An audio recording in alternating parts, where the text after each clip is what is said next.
Have you ever felt so frustrated that you wanted to pull your hair out? For some, it's more than just an expression.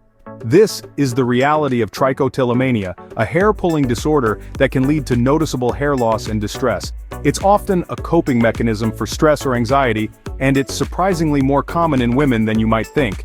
But there's hope. In this final episode, we'll follow the journey of a woman who has battled with this disorder and emerged victorious. Imagine feeling a compulsion so strong it's nearly impossible to resist. Our protagonist found herself in the grip of such a compulsion, a complex disorder known as trichotillomania.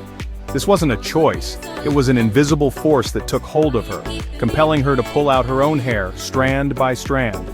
It started subtly, a hair or two being plucked out during times of stress. But as time passed, the compulsion grew stronger, more insistent. It was as if the act of pulling her hair out provided some form of strange, twisted comfort. However, the aftermath was anything but comforting. She would look at the clumps of hair in her hands, the bald patches on her head, and feel a sinking sense of despair. She was losing herself bit by bit to this relentless disorder, but the struggle wasn't just physical, it was a battle of isolation and shame too. She felt alone, trapped in her own secret world of hair pulling. The feeling of shame was overwhelming, so much so that she would go to great lengths to hide her condition, to pretend everything was normal. The physical discomfort was excruciating, the emotional toll even more so. The pain of the hair pulling, the constant itch, the raw tender scalp, these were her daily reminders of the disorder that had taken over her life, but she refused to let this disorder control her life. Sometimes hitting rock bottom can be the start of a new beginning.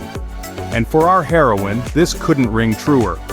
There came a moment in her life when she knew she could no longer face this battle alone. She was tired, frustrated, and desperate for change. The decision to seek help wasn't easy, but it marked a critical turning point in her journey. She began attending therapy sessions, a safe haven where she could unravel her feelings without judgment or fear. With each session, she began to understand the root of her struggle, a crucial step towards gaining control of her hair-pulling urges. It was here that she learned about various coping mechanisms, tools that she could use to manage her impulses. Mindfulness, one of her newfound tools, became her constant companion. It helped her focus on the present moment, observing her feelings without being swept away by them. Deep breathing exercises became her solace in times of anxiety. She learned to replace hair pulling with other activities like knitting, a healthier outlet for her restless hands. Her progress was gradual, but sure. With each passing day, she was getting closer to recovery. Some days were harder than others, but she was determined to keep going. She was no longer a victim of her circumstances, but a warrior fighting her battle one day at a time. And in this battle, she discovered strength she never knew she had. Victory is not in never falling, but in rising every time we fall. A simple yet profound statement that encapsulates the essence of our heroine's journey. She didn't just overcome trichotillomania, she triumphed over it. She's now living a life free from the compulsion to pull her hair, a life she once thought was impossible. She wakes each morning without the dread of what her hands might do, and each night she sleeps with the peace of knowing she has control. Her triumph isn't just about not pulling her hair anymore, it's about reclaiming her life, her confidence, her sense of self. But her journey didn't end with her victory. Instead of simply moving on, she chose to turn her hardship into a beacon of hope for others. She uses her experiences, her understanding, her empathy to help those who are still lost in the throes of trichotillomania.